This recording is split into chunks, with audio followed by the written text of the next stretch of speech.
Good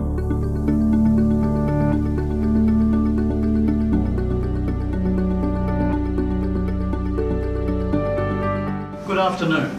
It's my pleasure to welcome you to the 2020 Annual General Meeting of the Copyright Agency.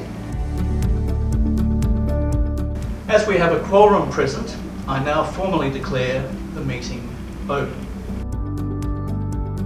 Before we begin our formal proceedings, we have a very special poetry recital and keynote address from award-winning Australian poet, editor, critic and academic Sarah Holland Batt.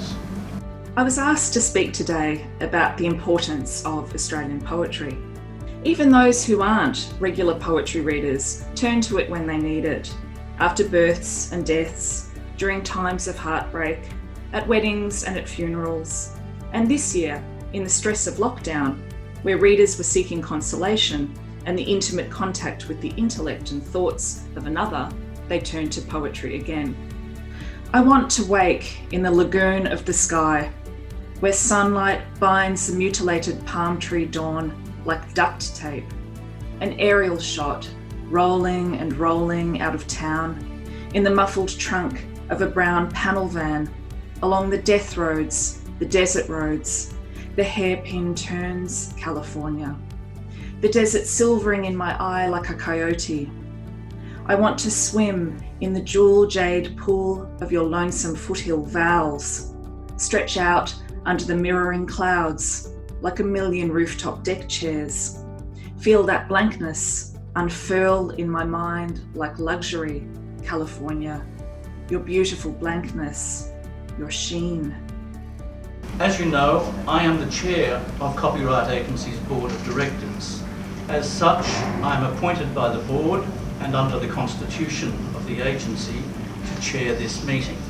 We live in complex, often confusing and indeed quite dangerous times. Agreed facts are too often optional, truth is malleable, science is introduced as ideology and misinformation, journalists are described as the enemy of the people, and our arts sector is under sustained and quite severe assault. In such times, creativity is more important than ever before. And I mean creativity and its products in a broad sense. From great journalism that is sustained by effective business models, on to writers and their publishers talking clearly with imaginative insight about our world. I'm delighted to report to you today that we were able to deliver for members and licensees in 2020. We generated over $142 million in revenue. We allocated $121 million to distribution pools, and we continued to run the organisation efficiently. In relation to the universities, we are in dispute over the rate that Australia's 39 universities should pay for the use of education material under our licence. We are also in dispute over the old measurement system used to measure usage. When I say old, I mean really old.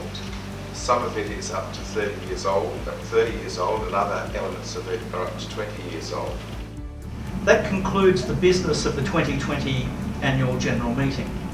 I declare the meeting closed and thank you all for your attendance. I understand it's somewhat of a record.